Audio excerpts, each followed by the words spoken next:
Hello friends, welcome to maths browser YouTube channel. और आज हम लोग स्टैटिक जीके में इंटरनेशनल बाउंड्री लाइन के बारे में पढ़ेंगे। अंतर्राष्ट्रीय सीमा रेखा, कौन सी सीमा रेखा किन देशों के बीच में है, यहाँ से भी एक क्वेश्चन आने की संभावना बनी रहती है। लगभग हर एग्जाम में एक क्वेश्चन आ ही जाता है, शायद ही एग्जाम होता होगा जिसमें नहीं आता होगा, है ना।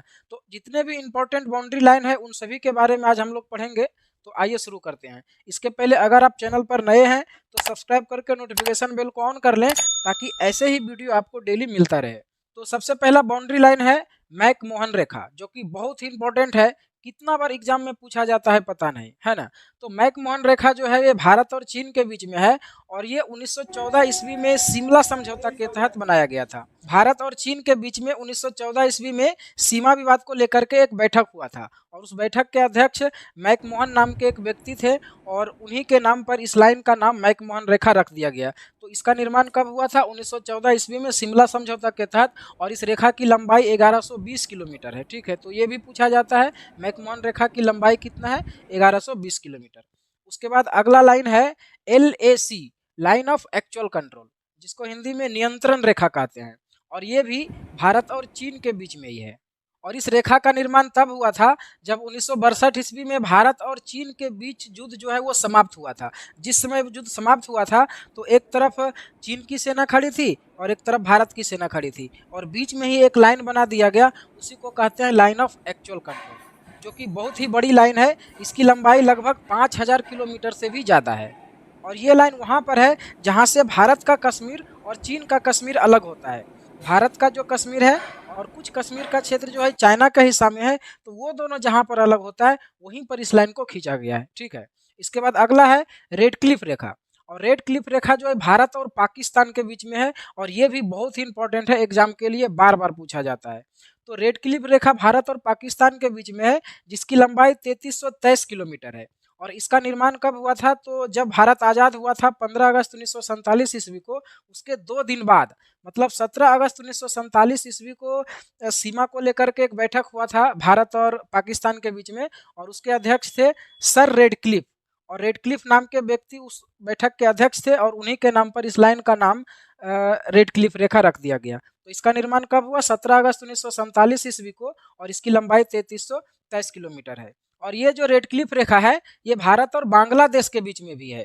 तो अगर रेड क्लिफ रेखा को लेकर के क्वेश्चन पूछा जाए और भारत और पाकिस्तान ऑप्शन में नहीं रहे तो भारत और बांग्लादेश भी आप कर सकते हैं। अब देखिए ये कैसे हुआ। जब शुरू में पाकिस्तान अलग हुआ तो उसका 2 हिस्सा था, एक पश्चिमी पाकिस्तान और एक पूर्वी पाकिस्तान, और दोनों ही भारत से अलग अलग सीमा रेखा बनाता था। तो जब रेड क्लिफ रेखा बनाया गया था तो दोनों हिस्सा के लिए बनाया गया, लेकिन बाद में पूर्वी पाकिस्तान जो है वो बांग्लादेश बन गया।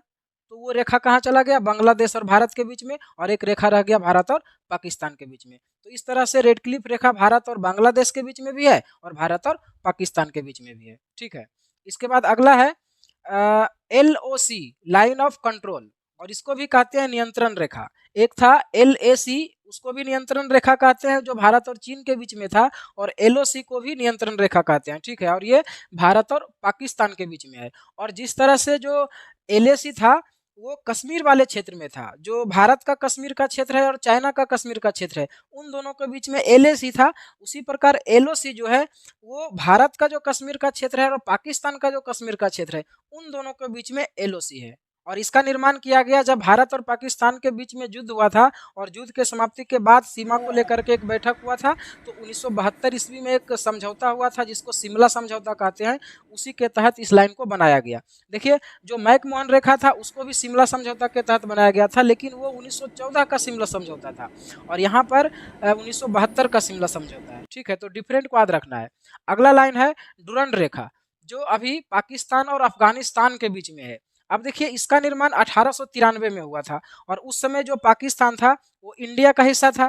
तो एक्चुअल में इस लाइन को, जो डुरंड लाइन है, इसको भारत और अफगानिस्तान के बीच में खींचा गया।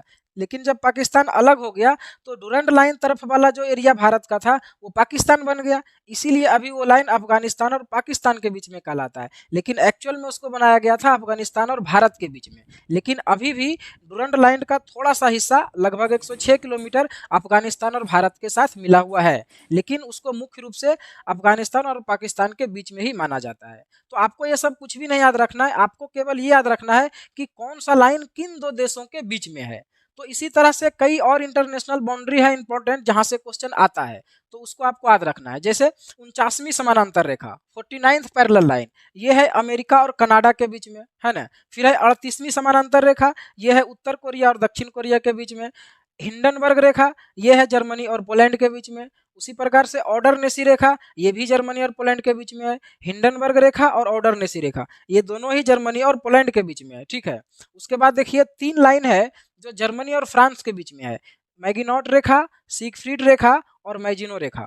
ये तीनों ही रेखा कहाँ है? जर्मनी और फ्रांस के बीच में, है ना। तो ये सब आपको याद रखना है। ये सभी हम केवल उस बाउंड्री लाइन को लिए हैं जो एग्जाम में बार बार आता है, रिपीट करता है। वैसे तो बहुत से बाउंड्री लाइन है पूरे वर्ल्ड में, तो हम केवल उनको लिए हैं जो एग्जाम में अभी तक पूछा गया है, तो आप इसको हमेशा याद रखेंगे, है ना। फिर देखिए 17वीं समानांतर रेखा 17th पैरेलल लाइन, ये है कहाँ पर? तो ये उत्तरी वियतनाम और दक्षिणी वियतनाम के बीच में है। 20वीं समानांतर रेखा, ये है आपका लीबिया और सूडान के बीच में। और 22वीं समानांतर रेखा है मिस्र और सूडान के बीच में। तो ध्यान से याद करेंगे, 20वीं समानांतर रेखा लीबिया और सूडान के बीच में, और 22वीं समानांतर रेखा मिस्र और सूडान के बीच में, है ना। फिर है देखिए मेनरहीन रेखा, मेनरहीन रेखा रूस और फिनलैंड के बीच में है, तो इसको भी याद रखना है।